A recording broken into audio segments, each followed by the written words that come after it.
Sudah saya periksa, saklar masih normal dan termostatnya, pengatur suhunya masih normal. Saya cek jalur untuk ke pemanas, ada yang bermasalah. Saya cek pakai AVO, tidak bergerak ini. Ini penampakan di dalamnya ini. Ini ada jalur ke pemanasnya putus. Jadi harus buka ini dulu, bro.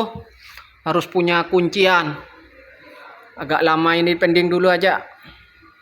Masih nunggu kuncian. Kunci. Meskipun benih elektro, harus nanti kuncian sepeda motor.